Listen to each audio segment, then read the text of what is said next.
الإنسان بيتولد بثلاث مراحل: طفولة، شباب، شيخوخة، بعدين بيموت. تفتكر إيه هو أهم سن؟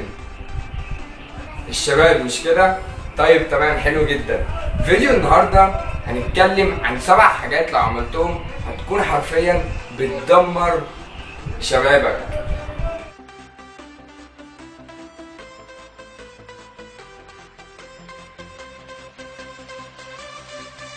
السلام عليكم ورحمة الله وبركاته.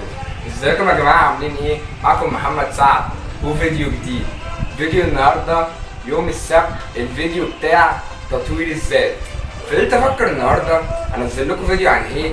قلت انزل فيديو ليه علاقة بسن الشباب كله، وحاجة ناس كتير بتعملها بتكون سبب في ان هي بتدمر شبابهم.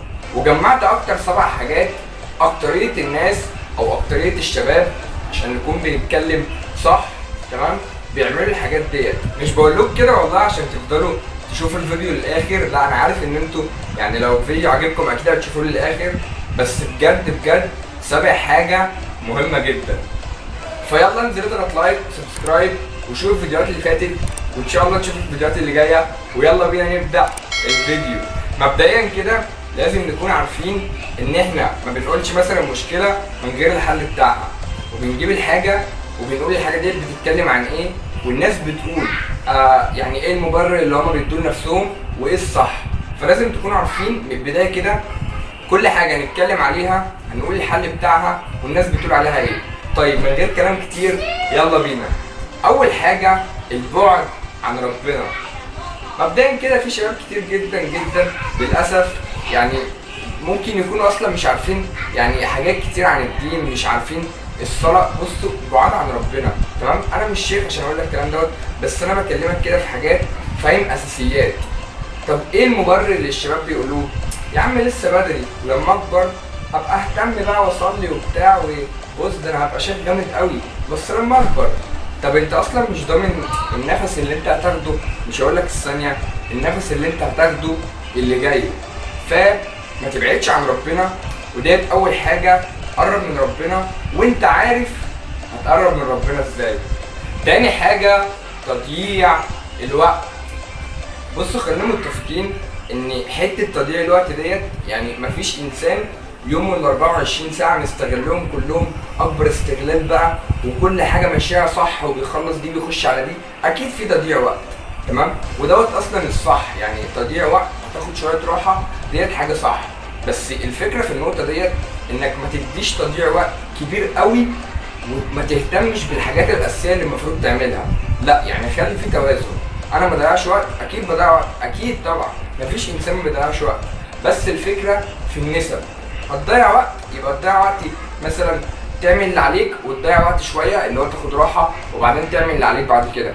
لكن مش طول اليوم قاعد ماسك التليفون من الابلكيشن ده للابلكيشن دوت وبتاع، وبعدين تخلص تنزل تقعد على القهوه او تنزل مع اصحابك واليوم كله ضاع وما استفدتش بيه باي حاجه لنفسك. فتضييع الوقت في السن دوت بالذات حاول ان انت ما تضيعوش خالص.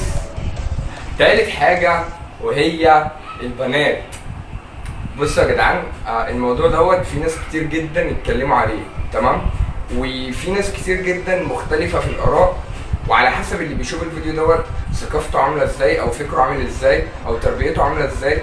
بس انا هكلمك دلوقتي فاهم في اساسيات. الموضوع هناخده من ناحيتين. من موضوع ديني خلينا متفقين كلنا ان هو حرام تمام، دوت من موضوع ديني. لكن من موضوع دنيوي، لو الشخص اللي معاك انت متاكد فعلا ان هو يستحق الحب دوت تمام. الحب دوت على فكره احسن حاجه في الدنيا. حب تمام، بس اهم حاجه يعني ما تحبش وتتعلق قوي وبص تكون رامي نفسك قوي، علشان لو لا قدر الله حصل اي خلل في العلاقه او الطرف التاني بعد انت ما تنهارش. فاهمين الفكره؟ لكن لو الشخص التاني مش مهتم او مش ما يستحقش الحب دوت، يبقى خلاص، يبقى فاهم، خد الموضوع كده ايه من بدايته. وخليكم فاكرين ان الحب برضو بكررها تاني احسن حاجه في الدنيا، بس مع الشخص الصح. رابع حاجه وديت انا شايف ان هي نقطه مهمه جدا، ناس كتير برضو مش بيهتموا بيها، وهي عدم ممارسه الرياضه، عدم الاهتمام بالاكل، عدم الاهتمام بالنوم. مش فاهم ايه عدم ديت، بس تمام قشطه. عدم الاهتمام بالرياضه. لازم تخلي جسمك رياضي في سن الشباب. اصل اقول لك على حاجه، لو جسمك مش رياضي في سن الشباب لما تكبر هتبقى فاهم على الله خالص. لكن لازم ان انت يعني في سن الشباب دوت يكون جسمك رياضي، تاكل كويس. مش هقول لك برضو ان انا يعني كله فاهم هيلسي، لا برضو اكيد يعني باكل اكل مش هيلسي بس مش كتير برضو، فاهم؟ كل حاجه بنسب.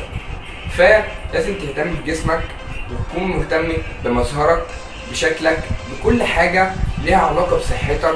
نومك برضو دوت حاجه مهمه مش رفاهيه، فاهتم بجسمك ومظهرك واكلك ونومك. لو انتوا لسه موجودين معانا لحد دلوقتي بفكرك اهوت ما تنساش تنزل تضغط لايك وسبسكرايب عشان عايزين نكبر القناه. ان شاء الله باذن الله كل اسبوع بننزل 3 فيديوهات وبننزل ريلز كتير مفيده. فلو انت مهتم بالموضوع دوت وبالمحتوى دوت بفكرك انزل تضغط لايك وسبسكرايب.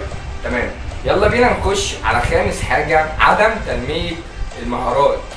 انت في سن الشباب لازم تهتم بمهاراتك كويس جدا وحاول تطورها، وكل شويه تاخد مهارات جديده وتتعلم مهارات جديده، علشان السن دوت هو اللي هتعرف فيه المهارات اللي ممكن بعد كده بقى يعني 40 سنه او حاجه عاوز تستخدم حاجه او تعمل حاجه هتستخدمها بالمهارات اللي انت اتعلمتها وانت شباب، فهتعملها على طول.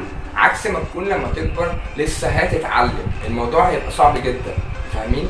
فطول ما انت شباب كده اي مهاره تيجي قدامك حاول تتعلمها وتطبقها على ارض الواقع، علشان هتفيدك في حياتك وهتفيدك كمان في مستقبلك لو عاوز تعمل اي حاجه وفي شغلك في الوقت الحالي. فتنميه المهارات ديت اساسيات.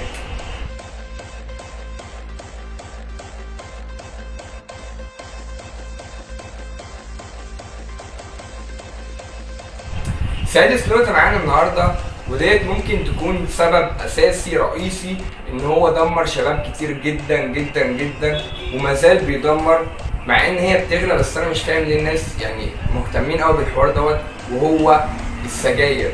مش السجاير بس، السجاير كل محتوياتها بقى، حشيش، خمره، بص يعني كل اللي قلبك يحبه قوله. الحاجات دي بجد انا مش فاهم، يعني اللي بياخدوها بيقول لك في اسباب كتير. الناس يقول لك ايه دوت مثلا بتخرج خنقتي او مش عارف ايه. والله يا جدعان انتوا فاهمين غلط بجد. يعني هي برضه غليت الفتره ديت، ليه مهتمين بيها قوي كده؟ والله بجد يعني هتاذيك وهتبوظ لك شكلك وهتخلص لك فلوسك، وبص ما فيهاش اي افاده خالص نهائي. فليه يعني؟ هتدمركم بجد، هتدمركم. ولو انت شاب دلوقتي وبتسمعني انا عايز اقول لك افتكر الكلام دوت، ان شاء الله باذن الله بعد 20 سنه صدقني الكلام دوت هيجي على بالك كده وهتقول ان انا كان عندي حق. انت ممكن تكون مش حاسس بالحوار دوت دلوقتي لان انت لسه زي ما بقول لك انت لسه شاب، بس لما تكبر صدقني الموضوع هتبص كده اللي هو ده انت هتلاقي نفسك بتنهج، صدرك بيوجعك. بص بقى كل الاعراض هتلاقيها بتظهر عليك، ولو انت طبعا بتزود في الموضوع قوي فالاعراض هتظهر عليك بصفه كبيره جدا وبحاجه بص يعني ممكن اصلا تكون سبب في موتك حرفيا. فلازم تبعدوا عن الحاجات ديت خالص. وعلى فكره يعني هنيجي بقى للشباب التانيه ملهاش علاقه والله بروشنه او اي حاجه انك انت تشرب سيجاره مثلا او بتاع، او ان انت مثلا تجيب بنت. بص الكلام ده هطل، والله هطل بجد. فحاولوا تبعدوا عن السجاير او اي حاجه ليها علاقه، وحافظوا على صحتكم عشان برضه على فكره ربنا هيحاسبك، هيقول لك انا اديت لك هديه انت ما حافظتش على الهديه، جسمك دوت هديه، انت دلوقتي الرئه بتاعتك بايظه وعينيك ومش عارف ايه واسنانك كل دوت انت بوظته، فاهم؟ فربنا برضه هيحاسبك. فابعدوا يا جدعان عن الحوار دوت وربنا يحفظنا ويحفظكم جميعا. سابع نقطة معانا النهارده واخر حاجة في الفيديو، واللي عمال اقول لكم النقطة ديت مهمة هتعرفوا بنفسكم دلوقتي، وهي ما بتقعدوش مع اهلكم. بص يا جدعان ديت ملهاش يعني علاقة قوي ان هي تدمر شبابك او لا، بس انا شايف من وجهة نظري ان هي ممكن تدمر شبابك فعلا. لو انا فاهمك الموضوع، صلي على النبي صلى الله عليه وسلم. انت دلوقتي يعني في السن دوت بتكون مثلا الصحاب واخداك، او ممكن لو في بتشتغل الشغل برضو بياخد طول اليوم، فيعني ما بتكونش محدد وقت مثلا، او مش محدد وقت، ما بتقعدش مع اهلك الوقت الكافي اللي انت فعلا تعرفهم فيه ويعرفوك فيه. مش جاي اقول لك ان انت لازم تعرفهم وبتاع، بس صدقني انا جاي لك من يعني زي ما بتقول كده ايه المستقبل قبل فوات الاوان. اهلك حدد وقت في اليوم يكون وقت مش قليل، وتقعد معاهم وتهزر وتضحك وتعملوا لحظات سعيدة، عشان صدقني هيجي لحظة وهتتمنى دقيقة واحدة بس، اللي هو ايه، انا عايز دقيقة واحدة بس اقعد معاهم، فاهم؟ ولا بقى اصحاب هينفعوك في الوقت دوت، ولا شغل ولا اي حاجة. مش بقولك برضو ان انت ما تقعدش مع دولت او ما تروحش شغلك، بس بقولك حاول تخلي انك تقعد مع اهلك في اليوم يكون وقت كده اساسي، فاهم؟ اللي هو ايه، مفيش يوم يعدي من غير ما تقعد تهزر معاهم، تعمل ذكريات معاهم، فاهم؟ وبس كده، وده اللي كان عندي اقوله لك النهارده، وبكده وصلنا لنهايه الفيديو. اتمنى لو استفدت من الفيديو ولو 1%، انزل اضغط لايك وسبسكرايب، واستنونا ان شاء الله فيديوهات جايه كتير ضرب نار. الى اللقاء في فيديو اخر، سلام.